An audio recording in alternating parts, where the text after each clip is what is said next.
Excuse me. What's up, man? What, to catch a fade, huh? Dick pic. Think it's okay, huh? Sending pictures of your knob to a 15-year-old girl? You're lucky I'll end your life right now, Carrot Top. And I saw what you wrote to her. If you don't show me something soon, then I'm gonna lose interest. You know, that's actually sexual assault, young man. It's disgusting. Not such a big man now, are you, huh? Come on, whip it out. Show everybody those big shaved plums you're so proud of.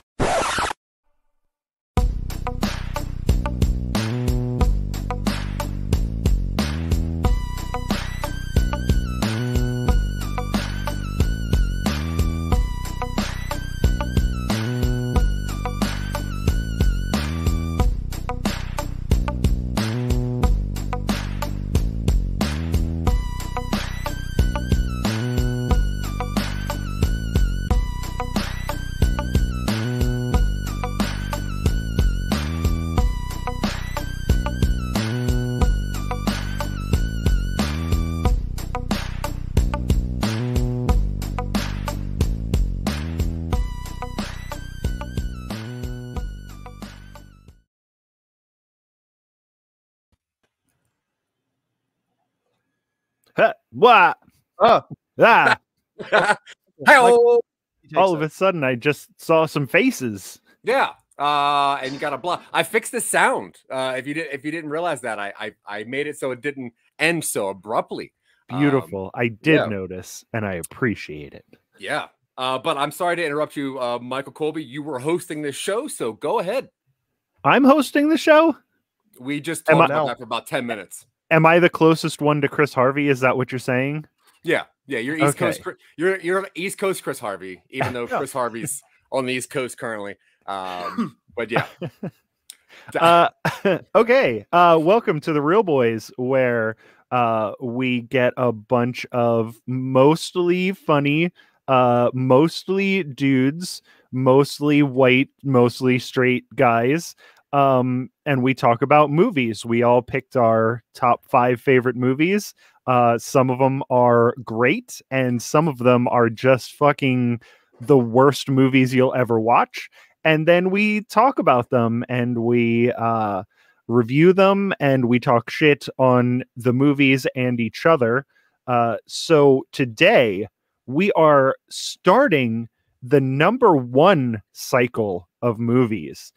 And we are kicking it off with Chris Harvey's #1, a movie that I not only have never seen, but have never heard of before Chris put up his list.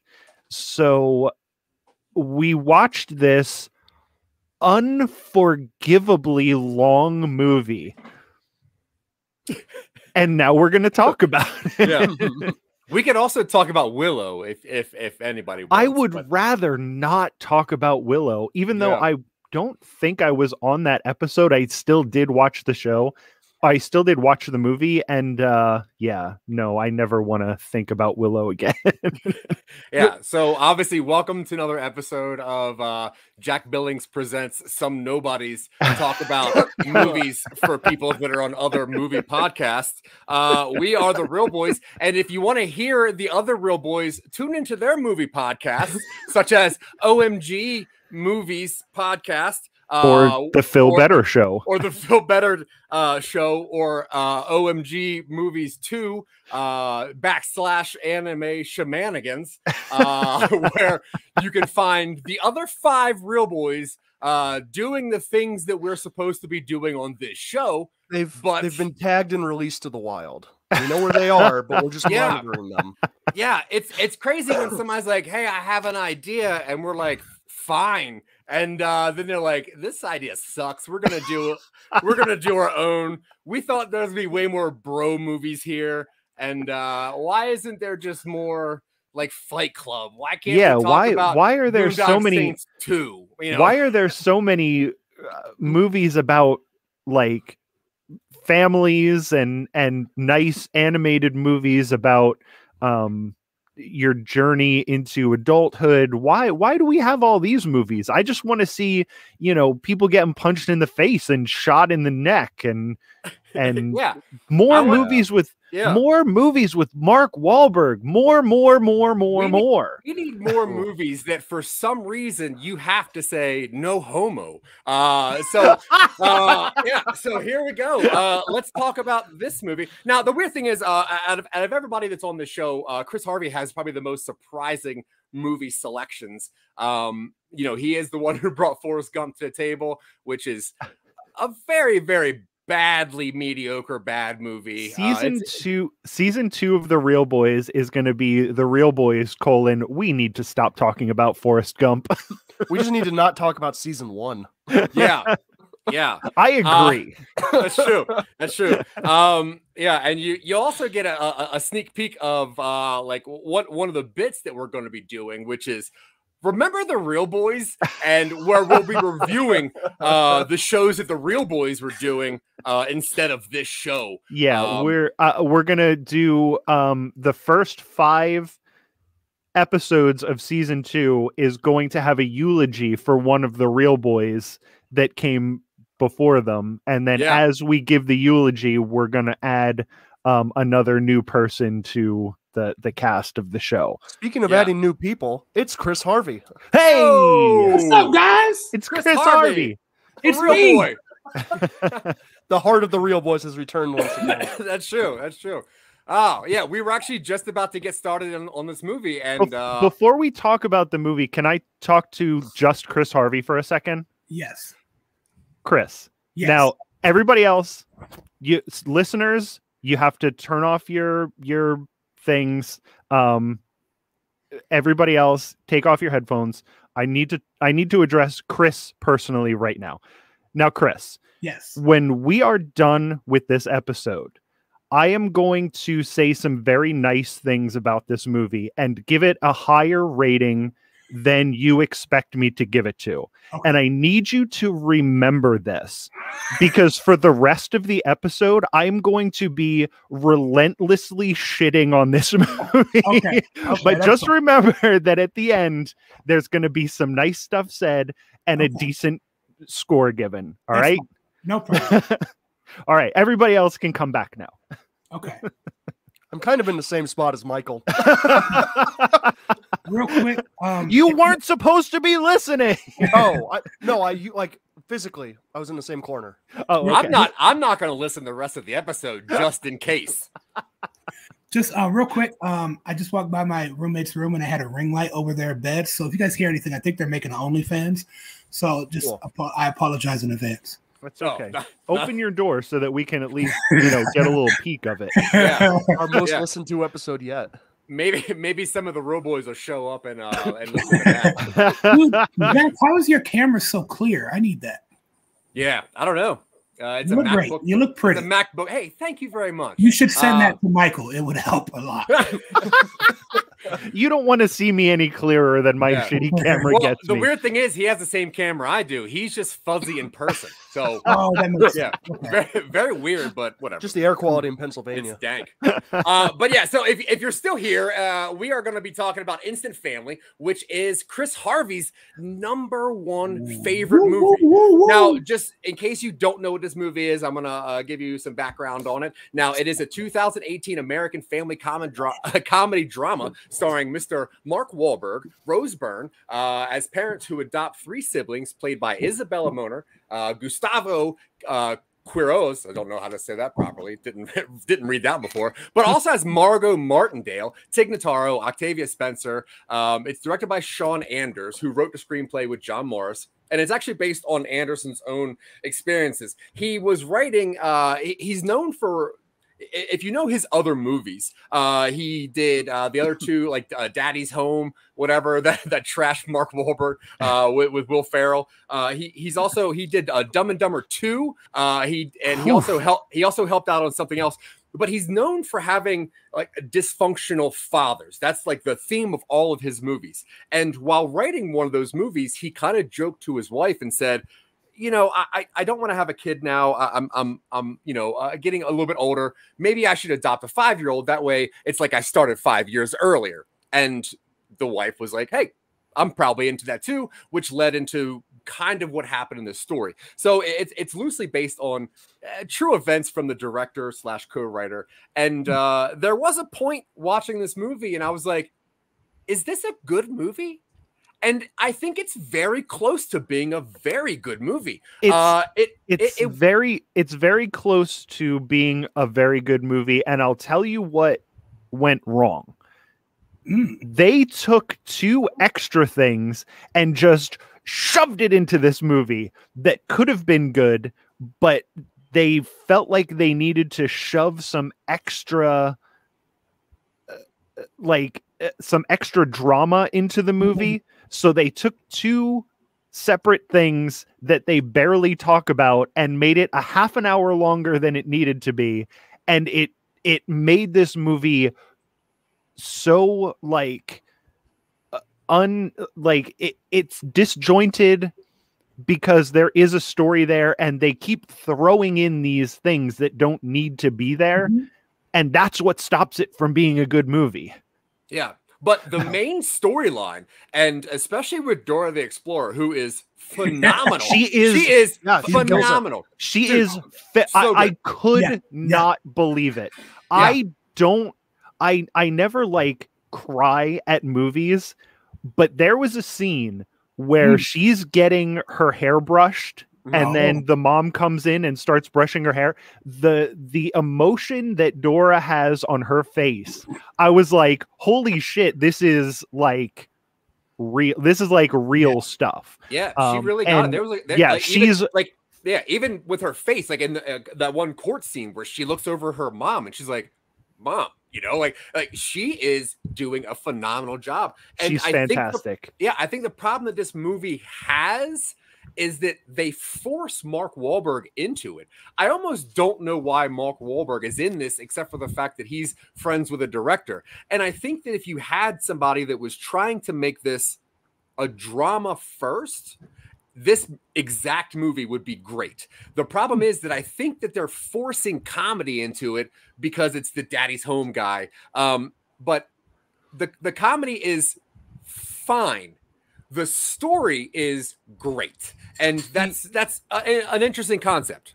He did this movie for his kids, specifically. He did this movie so that he could have a movie he could show his kids as they were growing older. I mean, I'm into that too. This and Scoob, and there was one other he did that he specifically did because he wanted his kids to have something they could watch with him in it. Yeah. And this was one of them. And I'm like, yeah, this is a family cry together movie. Absolutely. Yeah. But also good for adults to be able to watch with their kids and still have some context that's funny. You know what I'm saying? Yeah. So one part I want to guess is what I didn't like about the movie, is what I'm assuming might be talking about. I don't think the whole part of them going back with their mother is necessary at all. That's one of them. Yep. I think that's my least favorite part. And then her not coming and showing up. I get the idea, but it's such a good story that you didn't need all that extra stuff. You didn't need the scene where they're like, oh, read the letter. You got to read, because it was so good up to that point anyway. You could have went in so many different directions. I don't think we had to bring the mother back, especially it didn't really make sense to the storyline for the fact of in the beginning, they said, well, the mother won't be too much of a problem because she's incarcerated.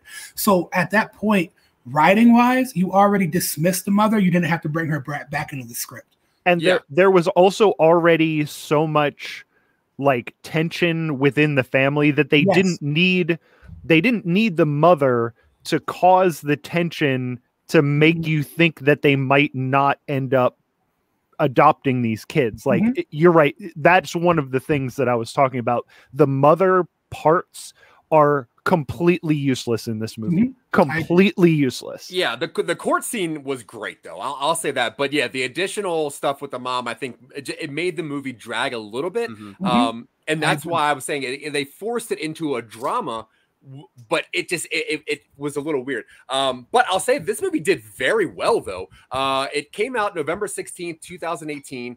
The budget was only $48 million. Opening weekend it only did $14 million, but total it did well over 120 worldwide. I think what was crazy is not a lot of people knew about it. Even you guys didn't know about it. And I think that first weekend it did well enough to where people said, hey, go see this with your kids. Go see this with your family. I think that's why it did so well second week.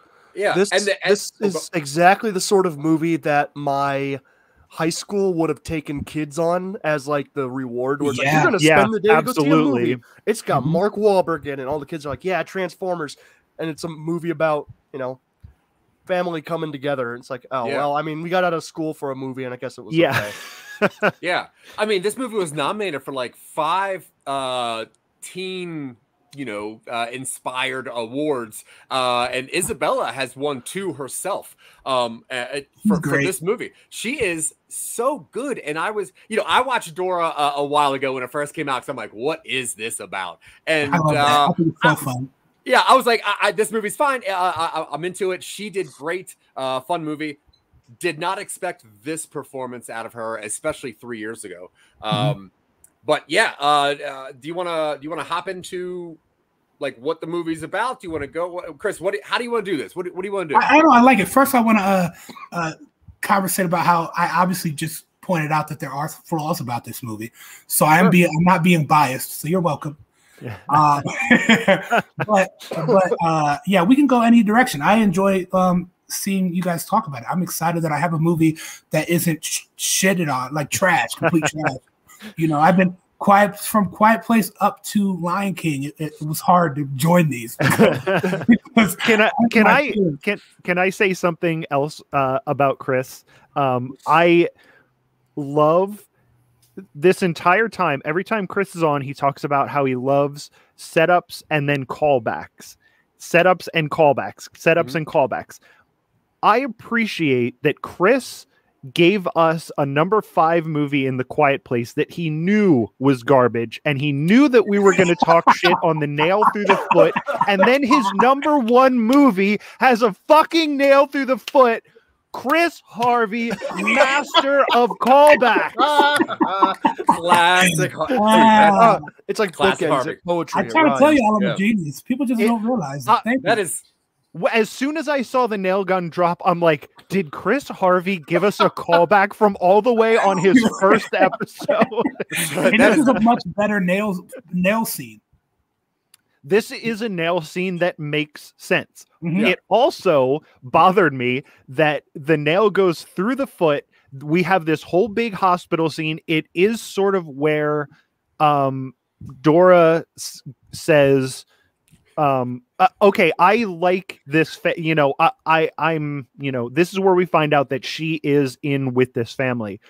But then we find out, oh, it's fine. He just needs a couple stitches. It's talked about one other time in the entire movie, and it's a throwaway line. The kid doesn't limp. There's never any sort of, it's just, he gets a nail all the way through his foot, and then it just goes away. It's fine. And it's like, I didn't need a lot more, but I needed something more out of this nail entirely through this child's foot. I think the timeline, they don't really explain it, but it was actually like a lot of months that they were with them. So I think the montage didn't go the way they think it went, because I think it was like over 6 months they were with the foster kids. They did say the amount of months that they were with them. But again, it was a throwaway line. It was way longer than it seemed like it was. Yeah. You know what? The other part I hated about the film was the fact that she fought so hard to stay with the family, and then at the end used it to get back with her mother. I didn't like that. It was like, oh, she, used things against them I didn't think the mother part was important, like I said. So to use all that in the letter for the court, and then it was stuff that she already was trying, what I'm saying? Like anything that happened at the nail scene or before, I thought was irrelevant to the courts at that point, because she already fought, what I'm saying? It was just, I didn't like that whole part of it. I also think that everything before the nail scene was irrelevant to anything I was watching. One of my notes is the first 40 minutes of this movie is unbearable. It's so boring. It's a lot of build up, but it does make you love the character. It did a great job, and this movie could have been a half an hour shorter, and they could have taken the stuff off the end, and then the beginning. 2 fucking hours long. Is this 2 hours? It's 2 hours. I didn't know that. I did not know that. This is how you know I love this movie. I hate long movies, and I didn't know this was a 2 hour movie. Yeah, it's And too I've watched this. I've easily watched this at least 11 or 12 times. Wow, as many times as I watched Rubber. Yeah, that's crazy to me because, you know, like this isn't a comedy that you could just kind of pop on. This is a, you know, almost drag you through, you know, the problems of raising foster children. It's an emotional investment. Yeah. How do you rewatch this movie that many times? Do you skip certain scenes? No, Because I watch it from so for a couple times. This is when I realized I really, really enjoyed the movie. Before we did the podcast, if I was eating something and couldn't find something on, I would put this on, and I'd be like, "Dang!" And then I would do it a lot, and I was like, "I really love this movie." And then I started showing people. I showed my mom, and she loved it. I showed my brother, and he loved it. And I'm like, I really enjoy. I could watch it a lot. And then I watched it again by myself, and I laugh every time. Like I laugh at so many parts in this movie. I love the Mark Wahlberg, the rescue kid bit, the whole talking about they're like dogs and you could maybe it would be so hard I think that's hilarious. I laugh every time. The whole bit that Elijah Schlesinger girl is Sandra Bullock from Blindside. That's one of my favorite didn't do nearly enough with Eliza Schlesinger. Yeah. That was a very good character. that was funny. Yeah. And it's just to that, like the characters I love so much, like Tom Segura with the jokes in the beginning. And I think that's what it is there's so many little jokes that maybe everyone doesn't get, but I laugh at all of them. Just the shit that Tom Segura says all the time in the beginning. And then one of my favorite parts of the scene is when they're arguing at Thanksgiving and he has his eyes closed the whole time. To me, it's just I can laugh at this movie. This movie is funny to me.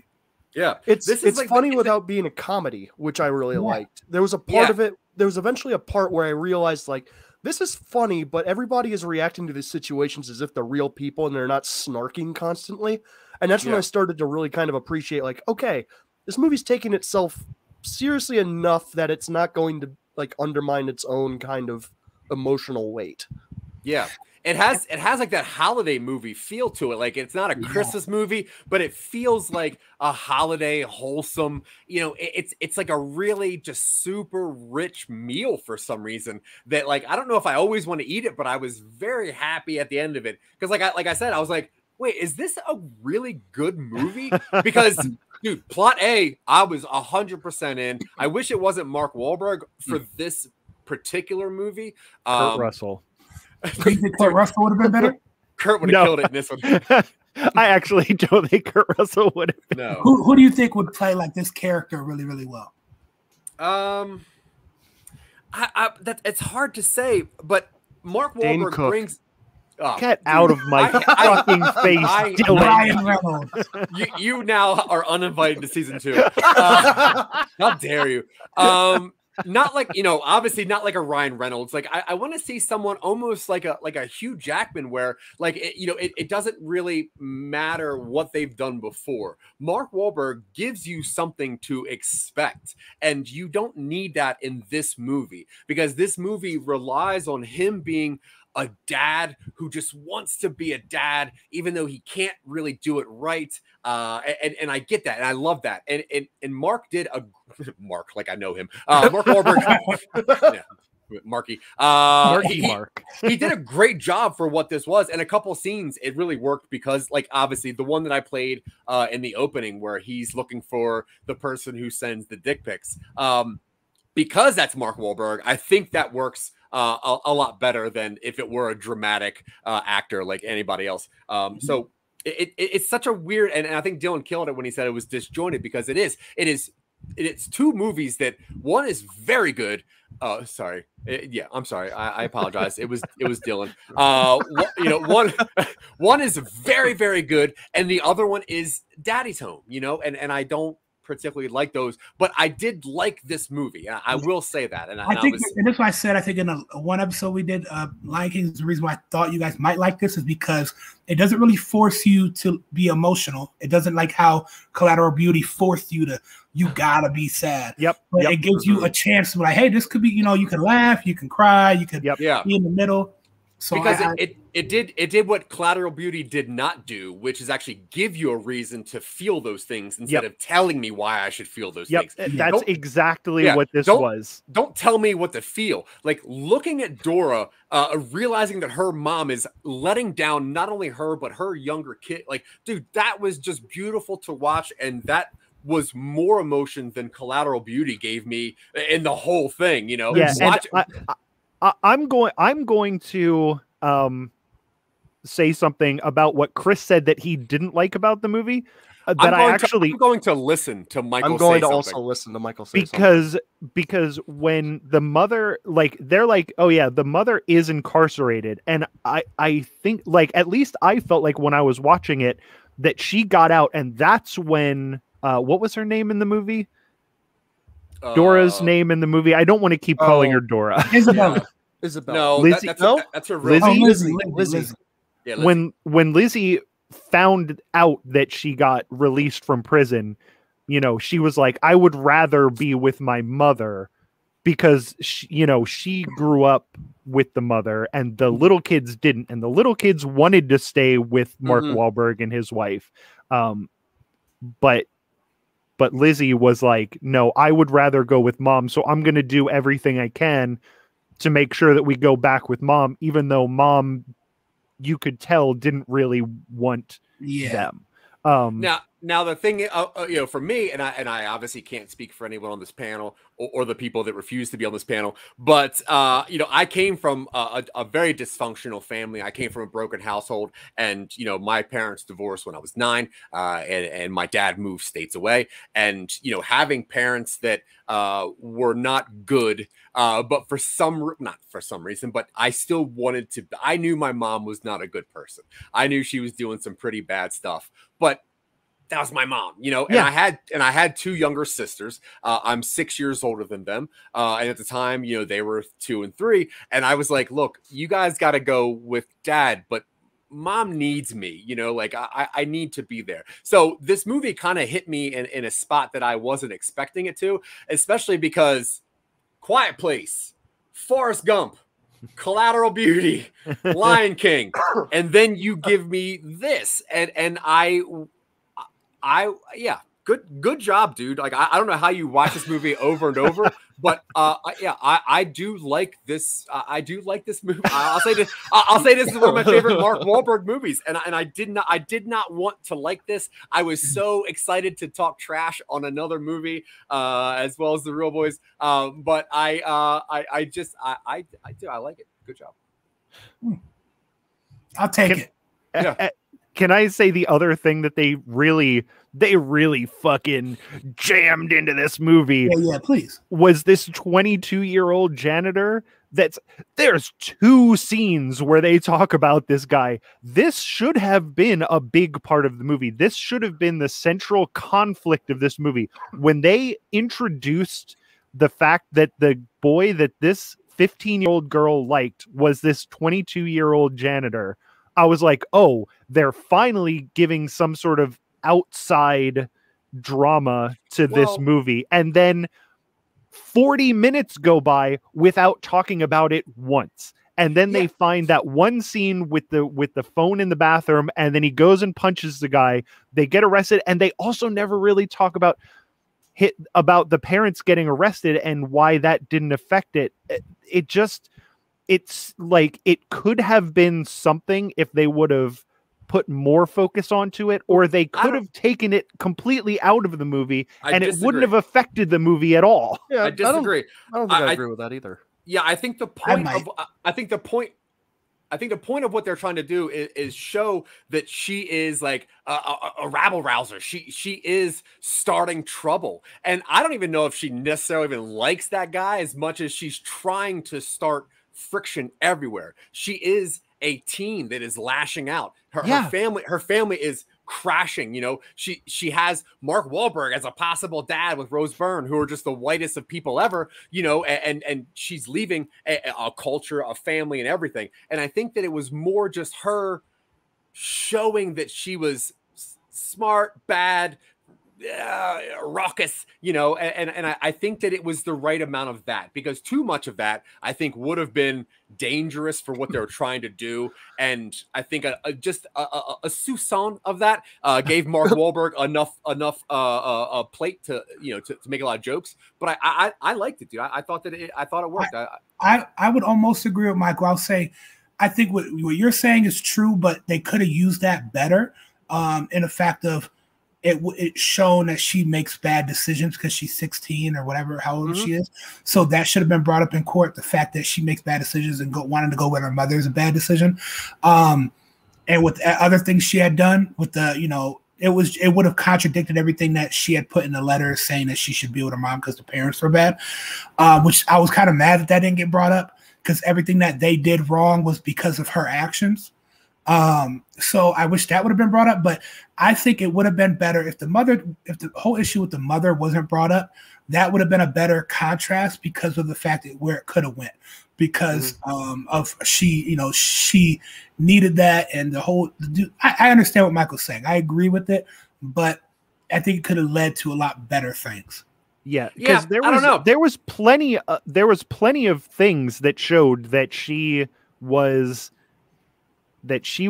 like making bad decisions and that she was lashing out. But when you put something as serious as a 15-year-old and this 22-year-old like creep that's creeping on this 15-year-old girl, like they blow it off in a way that I didn't feel comfortable with. If you put something that serious into your movie, you have to pay it off.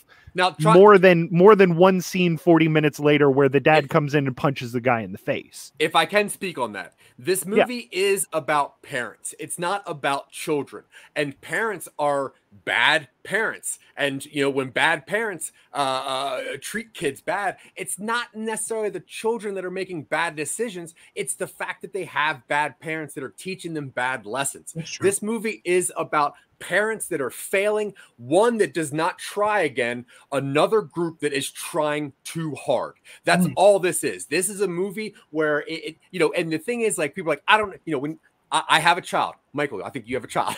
I absolutely do. Now there was one point. There was one point where I said to myself, I don't know if I'm going to be a good dad. I am so scared. How do I be and I was 19. How do I be a good dad? And I can see that there were people that were my age that were in the same situations. They didn't care about that. They're like, I'm having a child. But there are people that try, and there are people that don't try and just have children. The real mom did not try, had kids. Mark Wahlberg, they wanted to actually try. And I think that the things that Isabela was doing in this movie are because of bad role models, poor decision making, only because of her parental choices, not her, the choices that her parents were making at the time. So I think that I have to slightly disagree, but I'm also coming from a different point of view than and I agree with what you're saying. But if you think about it, what is the most modern thing that a teen girl can go through that a new family can have to deal with? And the only thing I'd say though is I think that it almost felt more of a let's throw something in there to add a little bit more chaos, and then just tie it off with a bow. It just was something quick and that they threw in, but the actual stance of it is so much more serious than a throwaway, because that is statutory rape. But you don't want that. Shouldn't be something that is just walked over. So I think that's where Michael's coming from. Okay. Something that serious, you can't just throw in a movie and then tie it off real quick. I think it was a lot more to it. I'm like everything you said is 100% correct. That is what this movie is about. It's like the arc, Chris Harvey. The arc in this movie is beautiful. Like This tells a complete story. So throwing something like that in that is so serious and really not arcing it just sort of from here to here and then it's done. Yeah. That I can't fight with that. But in the movie sense, I didn't like it. Like if it would have been more of a part of the movie and you took the mom part out, because I think we can all agree that the mom part was the least effective part of this movie. If they would have done a little bit more with that, it probably wouldn't. It was just the fact that it was so disjointed. It was here I'm introducing this serious thing to this already pretty serious movie, and then paying it off 40 minutes later with another throwaway scene. Although it does give us that beautiful scene of two adults harassing a nerd 15-year-old. Love that. But what I'm going to say on that is that's a perspective, and I do agree that yes, natural rape is serious, and they really should have talked about that. But from the point of view of the 22-year-old, piece of shit, real shitty dude, a 15-year-old, and obviously I can't speak to what a 15-year-old girl can think about, but what I can think about is a lot of times, especially nowadays, kids don't really take things that seriously. A lot of things on the internet are kind of like jokes. It's like a lot of like blah, blah, blah, blah, blah between kids, Snapchat, let me show you this, show you that, and send pictures of whatever. And I'm trying not to sound too old, but I was going to say, our new podcast is Zack Explains the Youth. When I get on the Snapchat, and then those pictures just disappear. Where do they go? Hey, Zack, share your MySpace real quick. Whatever the kids are putting on Talk Block right now, I have no idea. But you can check me out on Vimeo, where I will put updates of what my socks look like. But no, what I'm saying is, like, I think that prospectively, from her point of view, it wasn't trying to like do anything. It was, hey, I have attention of an older person. My mom does not pay attention to me. I'm struggling. There is this older man who is showing me attention, and I think that meant more than what he was doing for the storyline. But I will agree with I'll agree with everything you're saying. I'm agreeing with everything you're saying. But I'm agreeing with everything you're saying. But I'm agreeing with everything you're saying. We hate Dylan. Thank God, all four of us can agree. It's just I get why they did it, but they implemented it poorly. And I respect your opinion, but I will respectfully disagree. All right. Well, I respect your opinion, and I love you. Enough. Also, another part I did not like, even though this is my favorite movie, there are many parts I don't like, and I think that's why I like it so much, is because there's so much I love about it, but there are things I don't like. I did not like the scene where they went to the parents' house for the pep talk from the very beginning. And do you know what I'm talking about? Yeah. I dislike that because I felt like they weren't, if they were in the classes more, but that was just one meeting, and they made it seem like they had this connection already, or they had this huge relationship, and they didn't. And so the way they went about it, and it just seemed off to me, like just another add-in. There was a lot of parts that felt like add-ins to this. And that part really, like, it just felt like too much. Like, you would never talk to someone like that. I think so. I don't think you would come to someone's house and shit on their kid. You know what I'm saying? And just the way they did it. And then she smacked her. And then it was like, no, it was just a weird scene to me. And I think it wasn't needed. Yeah, that's fair. I think that scene helps demonstrate that this idealized version of parenthood that comes from shortcutting past the baby age, like past the stage where you're taking care of diapers and stuff. Even if troubled kids are not simple to take care of. And I think that was like, even this family who has their kid. Was that a 2-gallon? Everybody knows that Was the that a best double gallon? thing to do when you're on a podcast, an audio medium, is to load yourself up with dairy products so that they're all nice and gummy. You got to get all those nice mouth sounds in there. I love me some chocolate milk. Anyway. It's to show that even kids who have a chocolate milk problem sometimes have to go back to the well on occasion. Yeah. And, it's like this kid came to this and was the reason we convinced it. And you're telling me she went back. And then the parents are like, well, yeah, she has problems. That doesn't mean it was a mistake. And so I thought I didn't think it was a terribly long scene. I think it was too far. Yeah, I agree. It's really weird for them to show up at their house. And I think they treat it like that in the movie. Because when they answer the door, they're like, oh, because you're forcing a scene to try to be funny or to try to be something. And I agree with Chris. Yeah, because they when they come to the scene, they're desperate, and this is like the thing that they thought of when they were desperate. So I get the scene, but it was another thing. The core of this movie is so good, and could have made a perfect movie, as it was. And then they do just tack in these extra things, and it feels tacked on rather than, written into the arc of the movie, which I think is what prevents this from being. It also adds that extra half hour of running time, which is a lot.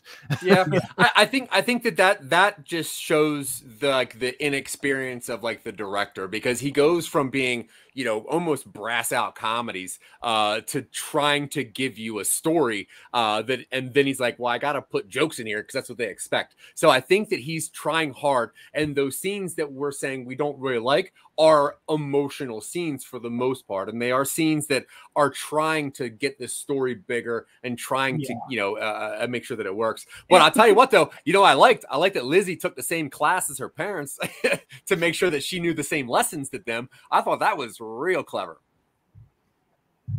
Yeah, it just I hate you guys. No, that's fine. I was gonna say, but you know, there could be a throwaway where, you know, this movie has a lot of dysfunction to it because it's a dysfunctional family, just like it could be a dysfunctional movie.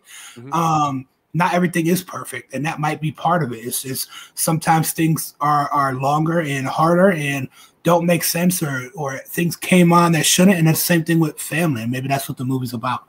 Maybe it's a subliminal message. Yeah, that you got to work at being a good parent.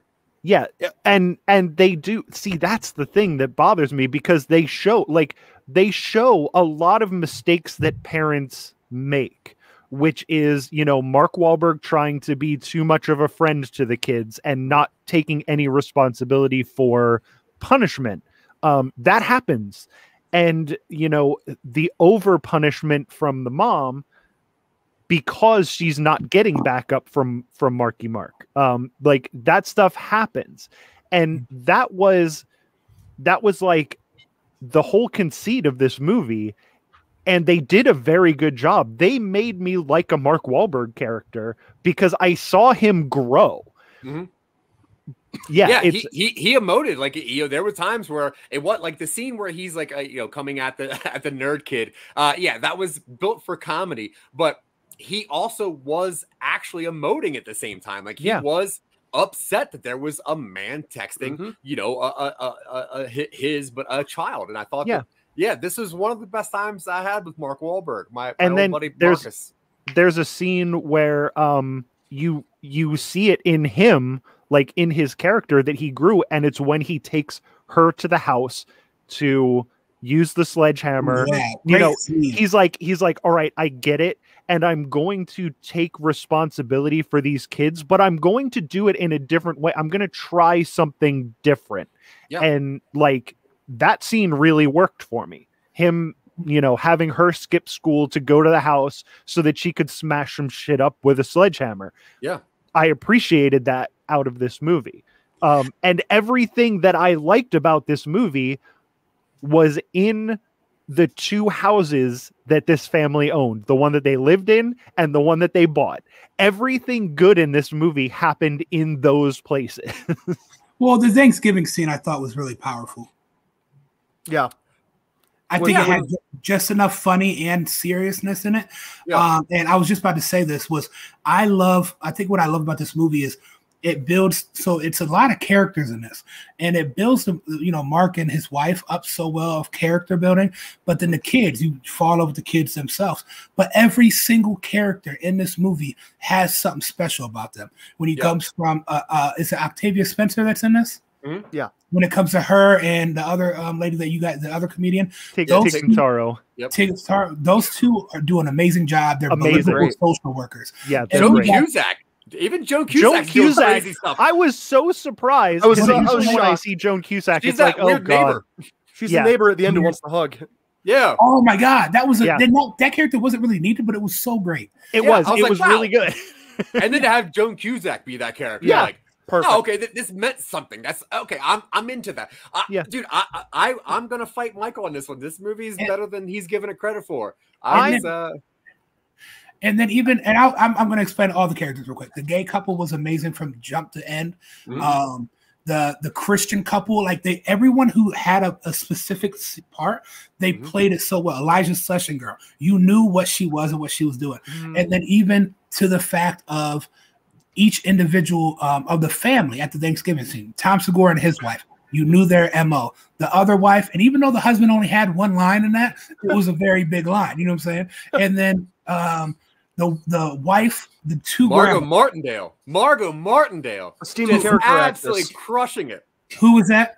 She's the probably one of my favorite scenes in the grandma. She's one of my favorite scenes is when her and Rose Byrne are talking, and Rose Byrne's like, we love you, right? And Margo just looks at her and she goes, No, look, but that's me. No, I fucking told you that. but I love you both. And she's incredible. My favorite character besides Lizzie. We're gonna put her to the side because she's like way the fuck up here. But Grandma Sandy was so fucking great from jump. As soon as she came in with the Six Flags thing, and then like she greets them all, and then goes, "How you doing?" Whatever the mom's name was, and just like you're like, okay, you see where this relationship is. But she still loved them and showed. And to me, like that hit me because like that's how I expect the grandma to be. That's how I expect that's how my mom is. It's just very lovey-dovey, and then to be almost badass to Lizzie, and then get the Grandma Sandy shirt, and she's like, "Oh, okay, it's fine." I that's what I'm used to. And then, but I also love the other grandma because that rivalry at the end was so nice, where she got the shirt but she didn't. I thought that was a beautiful offset. Yeah. Plus the makeup with the marker. Yeah. What's a dick pic? And she started makeup on, and it's just I don't know. I love this movie. Yeah. I did great. Thanks, guys. Yeah, dude, I'm gonna agree. I didn't expect much. I didn't expect much either. But when I felt good and sad and happy at the end of this movie, and I'm like, this is the way that you do this. I still say Collateral Beauty did it in the worst way, and this movie does it in the best way. It actually made you feel the emotions. It didn't make you feel the emotions. It let you feel the emotions. It shows you how strong comedy is, as in how good a good joke is written. It can come from a dark place. It can come from some pain or something, but still have beauty and emotion behind it. And that's what I do love about this. Also, another character, the judge, being the dude from George Lopez show, hilarious. And just the way he's goofy but he's still a judge. So I just love every character in this. I think the movie's dope. And to touch on what Michael said, like they were showing you the way to emote properly in a movie, but I think the most interesting thing is they're showing you through a way where you have to pay attention to the children to get the most emotion. You really have to like dive into what they're thinking and what they're going through to get the most out of this movie. And from my point of view of parenting, I think that is the best way of doing it. You got try, fail, admit your mistakes, do some goofy stuff, make great memories, but just keep fucking trying, dude. You just keep trying. And this movie, unfortunately, is going to mean more to me than I want it to. And I'm only saying, and it's because and it's not because this is like a bad movie or whatever. Like, I'm a movie dude. I invest a lot of my time in learning about movies and studying movies, finding out who's in what. This movie did not exist to me. I did not know about this movie. And with the actors that are in this, with Rose Byrne, I should have seen this movie. With Mark Wahlberg in it, I should have seen it just to be a joke, just to joke about it. But this movie, I'm gonna buy it. I think the reason why Mark Wahlberg actually works in this movie is because of who's surrounding him in this. I think it's just everyone complements each other really well in this. It's good chemistry here. Something I loved about this movie too was the jokes. We're commenting on things that people think a lot, like, what Mark Wahlberg said when they walked into the park to pick a kid up. He's like, "Oh, usually you can't do this. You can't just pick a kid in the park." And then he makes the joke about being the white savior, and I think those are things that people come. And it was doing the joke before we thought it, like the whole Elijah Schlesinger joke, where she's like, so off like The Blind Side, thinking it was a joke. I loved all that. Same with the couple when they're like, "We're trying to conceive also." You know what I'm saying? Like that kind of those kind of jokes. To me, they all landed so well. Yeah. I think that the comedy in this movie did need to be there, or it could have ended up in the Collateral Beauty department where it was just a drag the entire time. Yeah. This thing did need those. It had the lighthearted moments exactly where you needed them. And God damn it, Mark Wahlberg was good in this. Fuck. Yeah. And I'll say, for me, I think the reason that Mark Wahlberg was so successful in this is because it is about mistakes, and it is about messing up, and it is about being like, I'm not great at this, but I'm going to just try, you know, and I want to try because I feel like I probably should, and people are now expecting things out of me. And I feel that probably he connected with this role because it is one of his best roles. And they're also they're not asking him to carry the movie. Yeah. He's in the movie. He doesn't have to carry this movie. He can't carry a movie, but if you put him in something like this with an ensemble cast, he's apparently that's where he needs to be. And you think like he's got nobody to match, you know, he doesn't have to match Will Ferrell's weirdness with something or being the polar opposite of somebody. Like he actually gets to be a character that has like a point and a curvature to the arc. And I dig it, dude. I was upset. I'm upset with how much I like this movie. I was also mad at how much I liked it. Like just angry. I'm like, I'm gonna lower my rating because I should not like this much. I'm like, is a 9 too high for Mark Wahlberg?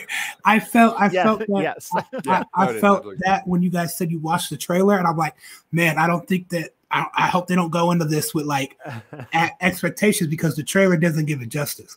So I was like, hopefully you guys watch it and just enjoy it. Honestly, maybe my expectations even helped it out because I'm like, dude, this absolutely. Is gonna be, like Mark Wahlberg trying to be a dad to 3 kids. Come on, dude. I'm like, oh, Rose Byrne, cool. That's maybe because in Mark Wahlberg movies, he plays like a tougher character a lot. Maybe because he didn't have to have that. Maybe that's why you liked him better because he didn't have to be the macho character, and he was actually more vulnerable in this. True. Yeah, and I also liked him in The Other Guys, where he doesn't play a macho character at all. Yeah. And we also like him in The Happening, where he's not macho whatsoever. We also love him in The Happening. God, The Happening is so good. Maybe that's what it is. Like, I think the fact that he looks like he's tough is the worst thing for Mark Wahlberg. Have you seen Four Brothers? Love Four Brothers. Okay, yeah. And Michael hasn't, so that's no. Yeah, I think you that's something I wanted to watch. That's my number 6 favorite movie. Dude, anything with Andre 3000 and I'm a fan of. Whoa, so, go get it. Nobody told me Andre 3000 was in it. Dude, Michael, can we do this as a Friday movie? It's one of my favorite movies. It was in Quiet Place's place. The only reason I put Quiet Place there was because Quiet Place 2 is coming out, and I was really excited to see it. I swear it was because I swore it was because of the nail thing. I just like nails. It's my favorite object. Nails through the foot. Andre 3000 is one of the Four Brothers. I'm in. You should watch it. I'm in. Say no more. I'm watching it. It's so good. And even like Boogie Nights, you know, whenever Mark Wahlberg's not being a tough bro, it works for me. And yeah, I like, dude, Chris Harvey, you might actually have good taste in movies if you're not trying to be funny. Yeah, I appreciate that. It was all a setup. I think that the number 1 was genuine, and he had to find a shitty movie with a nail through the foot to set up that joke. It took so long. Chris, you are a comedy genius. I cannot stress this enough. This was the funniest thing. When that nail went through his foot, I said, fucking the master of callbacks, Chris Harvey. I love this. Yeah. Yeah, because Chris Harvey did the reverse of what the rest of the Real Boys did, which was they gave us kind of a good movie as number 5 and then just let us down the rest of the season, where Chris gave us a whole bunch of stinkies until the end. And then it really just paid off because you're like, oh, okay, well now Chris Harvey's my best friend. And you really paid it off here, Chris. I tried to do a build. Yeah, no sarcasm here. Great job on your number 1 pick. Thank you. Yeah, I'm trying to win. We're keeping score, right? Yeah, we are, and you're not doing well.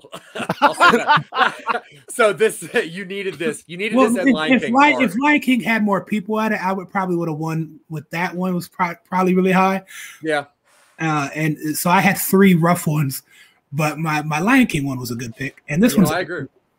Yeah, and if you want to do Four Brothers, we do have a slot open for December 10th, which is our next special episode. I don't think we have a movie pick for that. So if everybody wants to do that, I'm down with popping in for yelling at. It's so good. Yeah, it's actually a really good movie. I've actually probably seen that more than any movie I've seen, even Forrest Gump. That is so crazy. I have a weird things. It's so that weird, another the movies you just put on? That's a drama. Is it another 2-hour-long movie? Because it's rough. Yeah. It's for somebody who says, "Oh, I don't like long movies," you're like, "Oh, I've watched fucking Forrest Gump and Instant Family the most times." Those are 2 fucking long movies. I would say, Four Brothers is longer than Instant Family for sure. Dude, Pitch Black, he had to watch it in 3 naps. And he puts this movie on to do dishes. He said he said if I gotta eat, I'll put this on. Yeah. You eat every day. Pitch Black. Oh. Yeah, I almost took 3 naps during Pitch Black. It has to have a really interesting story to me or something. And when we watch Four Brothers, you'll understand why I enjoy it so much. I grew up more closer to that. And I that's kind of more of things I understand. It's a very hood movie. It's a hood cult classic type of movie. And I love Mark. That's why I think I love Mark Wahlberg. That's probably the first movie I've seen with him in it. I can definitely, I think the movies that you picked sort of do like round you out as a person. Like I totally understand why. I understand why Chris's picks are the way he is. Chris Harvey has had a character arc through this season of The Real Boys. Yeah, he really thought he's the main character. He's a heart. He's the only one to think out. He played 4 steps ahead of us the entire season. He really did. He knew it was going to be point related. He knew that we were going to need callbacks later on. The guy is a podcast mastermind. Almost a podcast mogul if he had more than 2. I know. I wish my podcast would have kept going. I couldn't get the other guy to come do more episodes. I'll be find somebody named Chris. I'll be a Chris. Oh, he's our Chris. Dude, we were trending. We were having views. Like I don't know what happened. Dude, I know. I'm trying to start with another one. I was looking at the numbers. Well, let me know because you're funny. Yeah, you really are, Chris. I'm a star, guys. I don't know if you guys realize this. No, well, I mean, there's a lot of stars here. We know. There's a lot of stars here. We're all stars. We are big fans of Chris Harvey here. You're not going to blow up, and then you guys are going to get to say, "Hey, we had him on our podcast at one point." I won't talk to you guys anymore when that happened. Cool. I also don't doubt that. If the reverse were true, I wouldn't talk to you either. Yeah, I wouldn't talk to us either. Yeah. When he had we got that one message where he's like, "Hey, I might have this blah blah blah, and I don't want to give it away just in case." With that big name actor, I was like, "Oh, dude, he's never coming back here." And then it's like, what was it that I was doing? Was it the Brandon Fraser one? Yeah. Oh, yeah. Mark Wahlberg. It's like once I saw that message, I was like, "Yo, he's out. Like he's doing his thing." I got COVID. I couldn't do it. Yeah. I mean, Zack called me that day crying that you wouldn't be on the show anymore. Yeah. Chris was supposed to be Brendan Fraser's butt double in that. Essentially. And that movie's about to come out, I think, soon.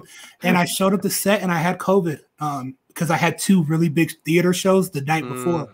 And they're like, "Did you not wear a mask?" I was like, "Look, man, there was some hoes there. I don't know." So I didn't mean like that, but like some I made out with a stripper that night. I'm not lying. This really happened. I made money, lost money. You can't wear a mask. I had a great night. And then I didn't get to be in a Brendan Fraser movie the very next day. Consequences, people. Be a Christian. But he honestly doesn't regret it though, which is cool. So go at it. Get COVID, hook up. FB words, make money. I forgot how that goes. Yeah. Disregard women and acquire currency. That's funny. I'm gonna put that on my MySpace page. Okay, so let's do reels. I don't think there's anything else to talk about this movie. We already went over our favorite scenes. Was one of our better episodes, by the way. This is a really good conversation. I agree. You know, when more than 2 people show up, the show gets pretty good. So yeah, I'm really happy for Mike and Dylan to have somebody. We don't have to constantly bail water. To be honest, 4 people is perfect for this podcast. I agree. I think any more is a little much, and underneath is too little. Well, you're probably officially invited to season 2 of The Real Boys, whatever it's called. Yay. I second that. I yeah. second Chris Harvey on the Yeah. second season of Real Boys. Big fan of Chris Harvey. But all right, let's do reels and let's find out where people can hear Chris Harvey's voice and us talking about Chris Harvey when he doesn't show up for other shows. Now, Chris, do you remember when you watched this the first time? Is this movie like, did it sick in like that, or is it just a movie that you've kind of over the last like 3 years just kind of had? I seen it in theaters because I used to go to theaters every Tuesday and watch every movie in theaters, and I think it was something that I just happened to see. Yeah. And I looked up the trailer and I was like, oh, I'll watch it. So I would go on Tuesdays. It was $5 movie day, and I would watch 5 movies in a day. Yeah. And that's what I did. And it was one of my movies, and I watched it again. And then I just kept clicking. As soon as it went on Amazon Prime, I think I watched it 3 times. Yeah. Yes, dude, I missed the $5 Tuesdays. That was we still got to do. Oh, you know what I had was Movie Pass when that was around. Did you ever have that? Yeah, that was the best deal ever. One of them's coming back. I think the Regal one's trying to do something. I forget which one. It was the actual app called Movie Pass, and it was $10 a month. You could watch 1 movie a day for free. Yeah, and I would go all the time. We had to watch yesterday on this, so I can talk shit about Zack. Dude, that movie sucks. I've seen it 3 times in theaters. That movie sucks so hard. That movie sucks worse than Phil Better's movie list. Whoa, no. Let's not go that far. Are we gonna have to bleep out this for the audio recording? I'm not saying it sucks I'm not saying it sucks as bad as Boondock Saints. I'm just saying it sucks as bad as his list of movies that he likes. That movie's really, really pathetically bad. And, I'll okay. So imagine one day, if you will, Michael. I know what it's about. It's why I haven't seen it. Imagine all the people, right? Imagine all the people. Imagine if there was no religion, Michael. You know what I would do if I woke up and the Beatles didn't exist? What? Everything normally. Yeah, pretty much. Is there another band? I've asked Dylan this before, but is there another band that movie would actually be good for? Where it's like, oh, you've never heard of Nickelback? Well, allow me, sir. No, because if anyone else played a Nickelback cover and was trying to be, they wouldn't get famous off of that. Yeah. I mean, I don't dislike the Beatles, but like it's fine. But with everyone's favorite band and everyone's inspiration being the Beatles, if the Beatles never existed, like most music wouldn't have existed. That's what I did know about this movie, was that all of the bands that existed afterwards still existed, and that doesn't make any sense. Yeah. Because the Beatles absolutely is the genesis of all. And even some of those bands got famous for doing covers of Beatles songs, which are still in the movie, which is annoying. But we're not talking about yesterday. We're giving reels for Modern Family. Instant Family, not Modern Family, the show. I've almost said Modern Family literally every time I say the name of this movie. Yeah. Cut to me in a very nice shirt with cool collars being like, I don't know what he's doing. Dude, I love Modern Family. All right, so reels. Chris Harvey, out of 10 reels, Instant Family. I gave a 10 to Lion King because it was a family. It was my favorite movie growing up, and it stayed my favorite movie all my whole life. Sometimes the best movies have flaws, and the best, Michael Jordan wasn't great at everything, but he's the greatest of all time. Same with LeBron, he's the second greatest of all time. Same with a lot of things. It's okay to have flaws, and this movie had flaws, but it still gets a 10. Woo. 10. Okay. Chris Harvey. Chris Harvey with the philosophy. You like my speeches? I love it. That's great. That was a good one. Honestly, that's why we're going to invite you back to season 2 for a speech. Now, hey, bro, Michael Colby, out of 10 reels. Hey, out of 10 reels. This was the movie of Chris Harvey's that I enjoyed by far the most. Yeah. The acting, I can't overstate how good of an actress Dora the Explorer is. She is wonderful. Yeah. The other kid actors were great. Yeah. There was a lot of good character development in this movie. Yeah. It had a couple things that it felt tacked on, and it felt like it didn't need to be there. It was also, like I said at the beginning of this, unforgivably long. It was unforgivably too long. No, I'm giving it 8. Under 2 hours is not unforgivably long. It was, for what it was too long. No, I'm giving it unforgivably long. You're wrong. I can't forgive it for being as long as it is, and it took down a reel, and I'm giving it 8 reels. Lame. Which is more than any I've given to any of Chris's movies. Real quick. Yes, sir. Wait, real quick. Can I argue? Do you feel that this movie is only 1 reel better than The Lion King? Because you gave that a 7. Yeah, because I also enjoyed The Lion King. I enjoyed watching The Lion King. You think this movie's better than Lion King? I enjoyed it more. Yeah, We are giving subjective reels to movies, and I enjoyed watching this movie. Thank you, Nick Malati. I do like things. No, he doesn't, dude. I've seen messages where you're like, I don't like things. I gave The Lion King 7 reels, which is a good score. Not for Lion King. And I'm King, giving this, which I enjoyed more than The Lion King, 8 reels. Yeah. Which, because I enjoyed it. I didn't expect 8 out of you for this one. I didn't expect 8 out of me either. Yeah. I expect 10 from everybody. I was thinking to myself, somehow I got to talk Michael up to a 7. You would have after the first 40 minutes of this movie, because I was at a 6 at the first 40 minutes. Before you start real, remember you just said that you have to go buy this movie. Me? So to buy a movie, yeah. I'm in, dude. I'm in. Okay. But we're gonna get Dylan Terry's reels first.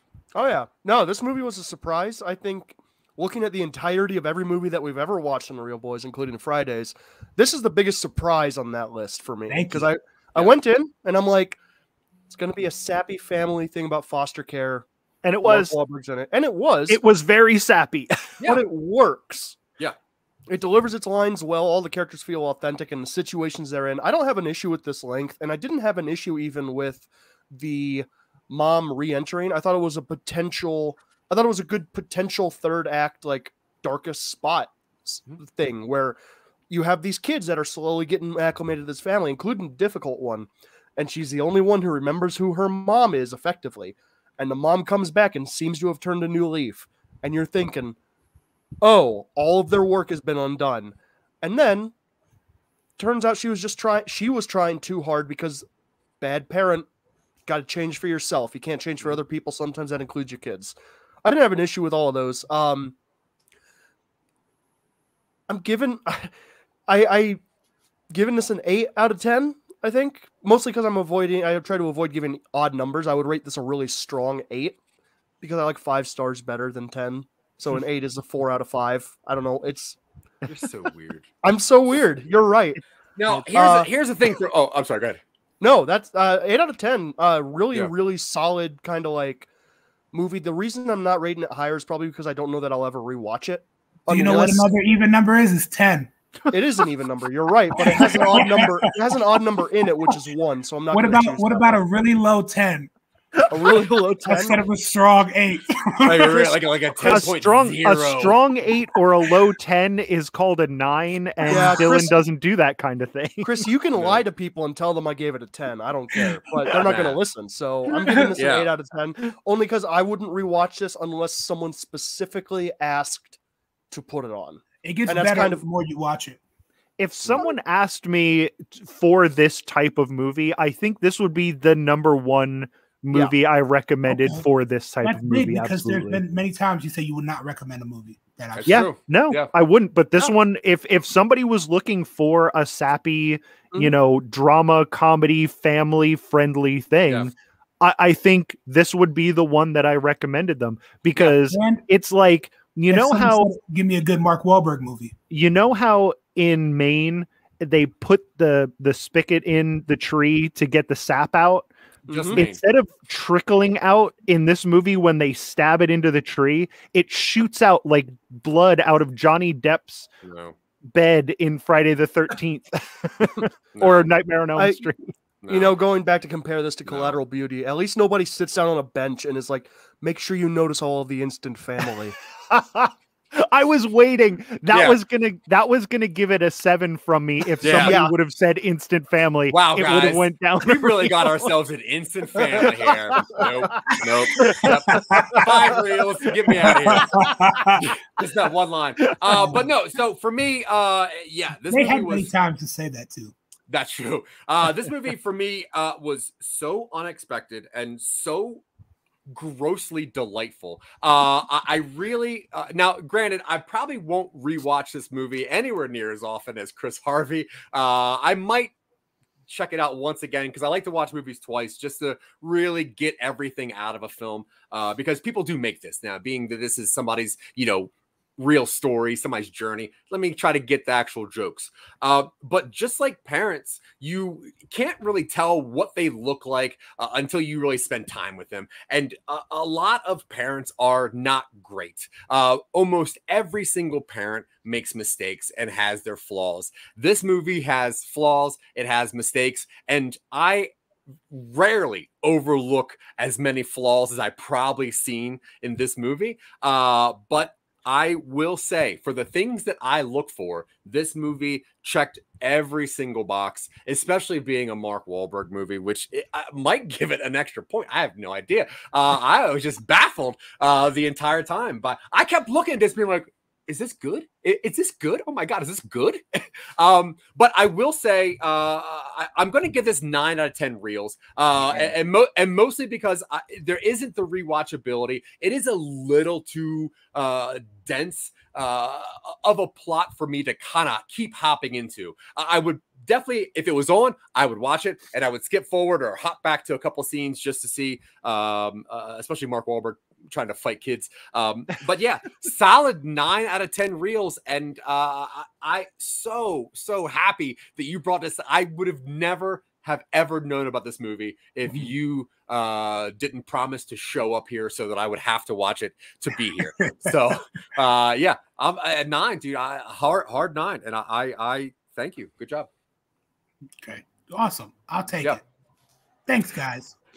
Yeah. Thank you, Chris. Yeah, really good job. And honestly, it's because you gave us Forrest Gump is why I think I like this so much. But either way, I do. Okay, so we got to get out of here. I really appreciate, we probably all appreciate all of your attention. Let us know what you thought about Instant Family or my voice crack, which is cool. Yeah, if put all of your chat stuff down in the comments. Let us know how many reels out of 10 you would give it. Let us know what you think of Dylan's artwork, which I still am a fan of because I gave it to him. Let us know if you think that Michael Colby's a little too fuzzy for actual reality. Let us know if you think Chris Harvey should come back for season 2, even though we've asked him a couple times and he leaves us on red, which is very weird.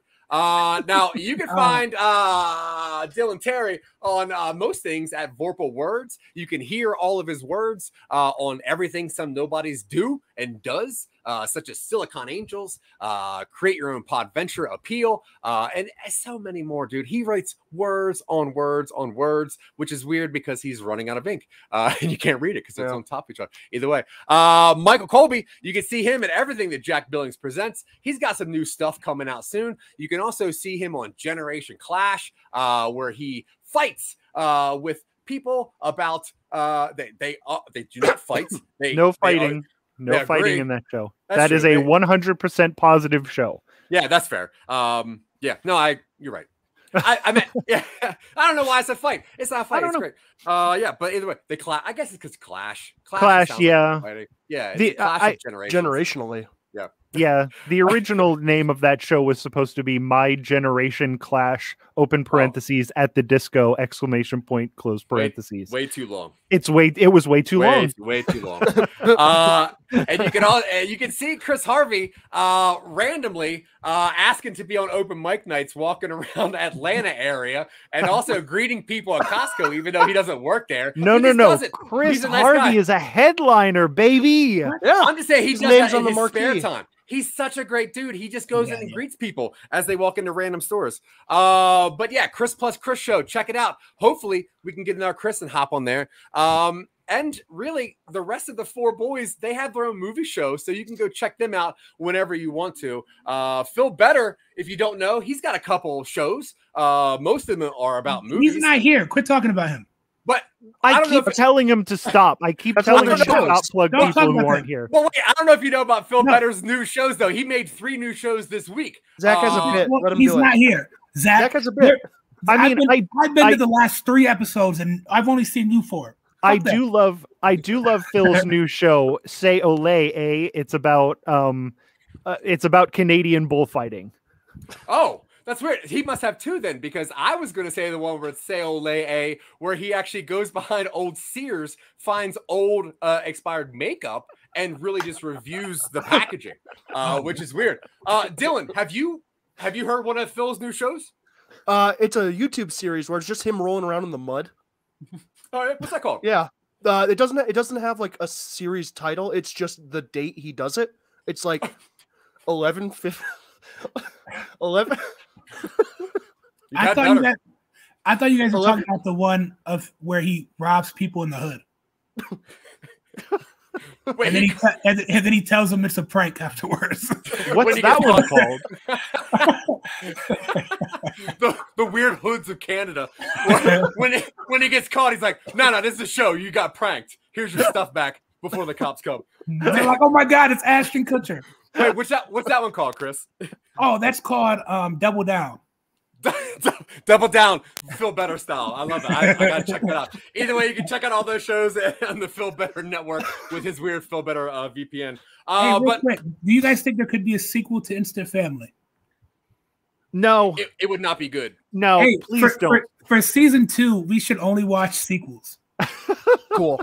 Yeah, I'm okay with that. Let's have a rotating weekly topic. Yeah.